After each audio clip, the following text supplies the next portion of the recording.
Alors cette vidéo va s'appeler « Les miracles du Rav Pinto ». Voilà, je vais vous raconter. Un jour, je reçois un coup de fil, un des secrétaires du Rav Pinto, il m'appelle et il me dit « Est-ce que tu veux louer ta maison au Rav Pinto David ?» Moi, je lui ai dit « C'est qui celui-là ?» Il m'a dit « Comment, tu connais pas le Rav Pinto? C'est tout le monde le connaît. » J'ai dit « Écoute, moi, j'aime pas tellement ces histoires de Rav. Ils ont des... » J'ai dit « De toute façon, je te fais payer le plein pot, hein ?» Il m'a dit « Oui. » Je lui ai donné mon prix. Et il a quand même tenté de marchander. Il m'a dit « Comment, c'est le Rav et tout. » Je dis « Non, je veux pas. » Et ma femme, elle m'a dit « Quoi, tu es fou? Le Rav Pinto, il veut louer la maison. Et toi, tu lui dis non, mais il va nous apporter une bracha dans la maison et on est sauvés. On peut pas refuser le Rav Pinto. C'est un client de premier choix. » Alors, j'ai dit « D'accord. »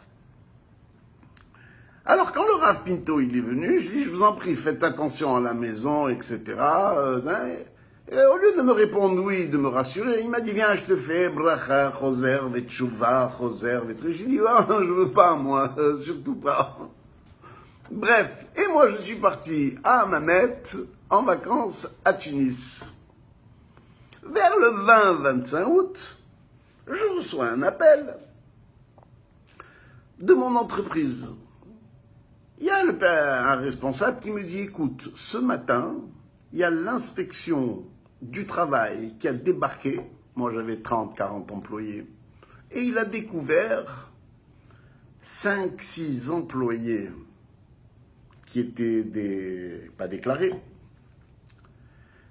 Et beaucoup d'anomalies sur les 30 qui étaient déjà présents, des choses, bref, les armoires, les trucs. Bon, bref, vous connaissez, parce qu'en France, on punit les gens qui travaillent. C'est comme ça.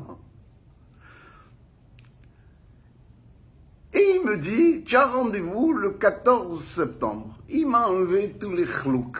J'avais plus envie de passer en vacances, j'avais plus de plongée. Je savais que le 14 septembre, j'allais direct à la guillotine.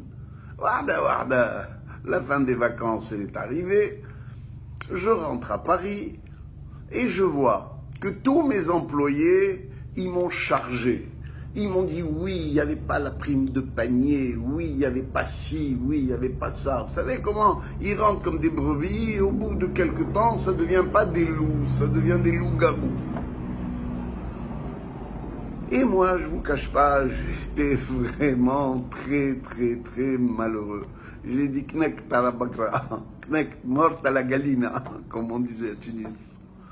Bref, un jour, ma femme, elle me voit malheureux, elle me dit, écoute, puisqu'on a une connexion avec le Rav Pinto, va le voir, il va te donner une bracha, tu vas voir, c'est les champions, ceux-là, ils ont... Je dis, arrête, Myriam, arrête, c'est l'inspection du travail, tu me parles de Rav Pinto. Bref, elle a insisté, Warda, je me retrouve rue du Plateau, au premier étage. Je passe devant tout le monde, parce que j'étais connu Zama.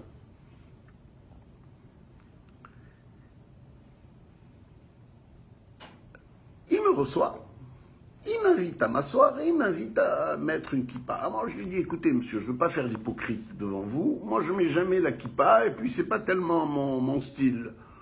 Je viens vous voir parce que ma femme, elle a insisté. Il m'a dit, qu'est-ce qu'il y a? J'ai dit, voilà, truc, contrôle, truc, inspection du travail, patin, couffin, ceci, cela.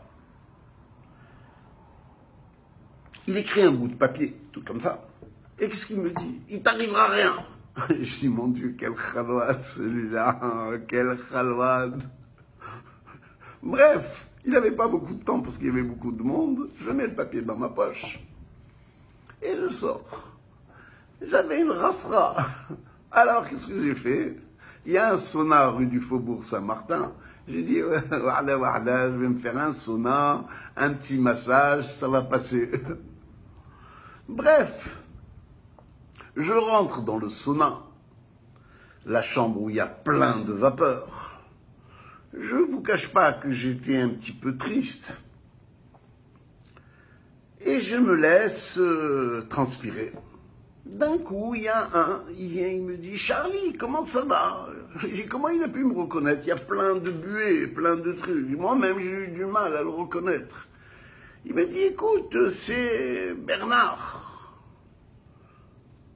Il m'a dit « Je vis que tu fais la gueule. » J'ai dit « D'où tu vois que je fais la gueule? Il y a plein de vapeur. Tu vois que je l'ai fait. » Il m'a dit « Allez, sors, tu vas voir. » Il m'a dit « Qu'est-ce que tu as ?» Je lui ai dit « Écoute, j'ai eu un contrôle d'URSSAF qui va se terminer par un contrôle fiscal et dans 15 jours, je suis morte à la galina, je vais mourir. » Il me dit « Dans quel département il est ton entreprise ?» Je lui ai dit « Dans le 93, à côté de Bagnolet. » Il me dit « Ça Ternaliandek. » Je dis « Quoi Ternaliandek ?» Il m'a dit « Non, parce que le patron de ce service-là, il est locataire chez moi. Et il me doit 6 mois de loyer, c'est un grand néec. » J'ai dit alors, il m'a dit je vais lui téléphoner et on va voir ce qu'on peut faire. Bref, on téléphone, il lui explique qu'il m'a rencontré, etc. Et il lui dit quel est le nom de l'entreprise. Il lui dit Prestige Fleurs. Il lui dit oh là là, c'est un dossier comme ça. Et lui, plus il parle et moi, on dirait que je deviens François Hardy tellement je maigris, je vais mourir, j'ai envie de rentrer dans les... Bref, je ne me raconte pas. Alors, ce Bernard, il lui dit, il y a moyen de faire quelque chose. Il lui dit, écoute, je vais voir le dossier et on se donne rendez-vous demain. Moi, j'attends avec impatience le lendemain. Il lui dit, écoute, j'ai le dossier dans la main. À mon avis, on peut faire quelque chose. Et moi, je dis à mon copain, ça va me coûter combien? Et l'autre, il lui répond, le retard de loyer. Bref, on se donne rendez-vous, je prépare l'enveloppe Kraft, je vois le monsieur, il me donne le dossier. Et moi, je lui dis, monsieur, vous n'avez pas fait une photocopie? Il me dit, c'est pas le genre de la maison. C'est un Corse, je sais pas quoi. Je prends le dossier, je lui donne l'argent dans l'enveloppe.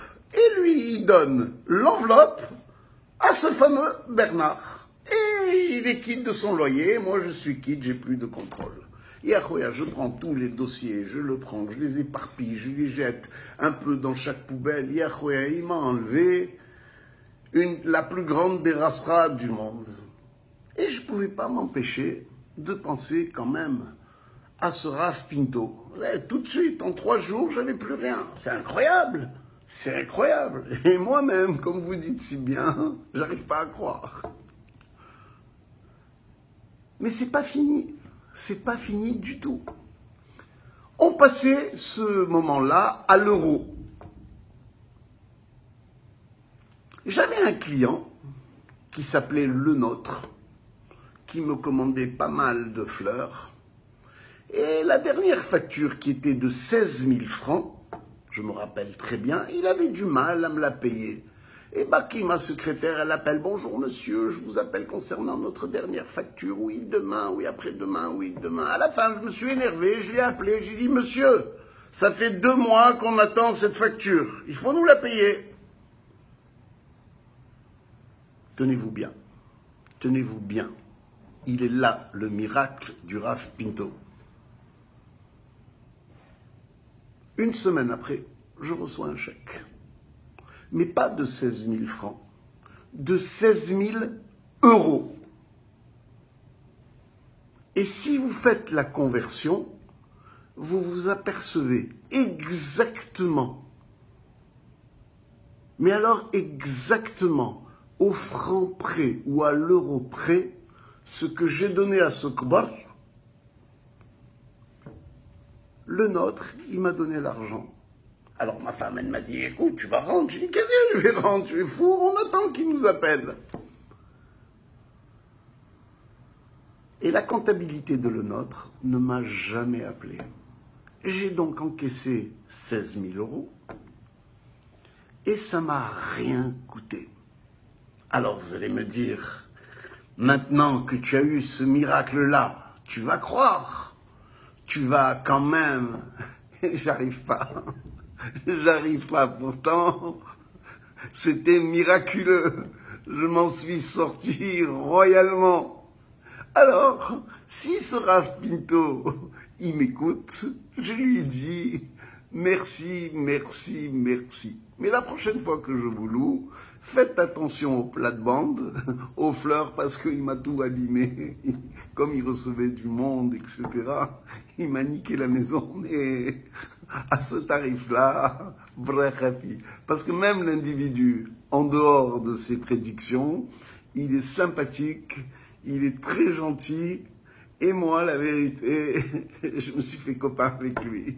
Voilà, c'est la fin de la vidéo. Je vous dis salut et à bientôt pour une autre aventure.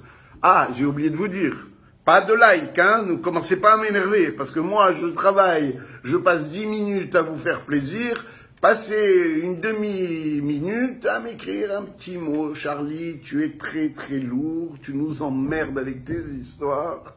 C'est pas grave, moi je fais un kiff avec vous. Allez, salut.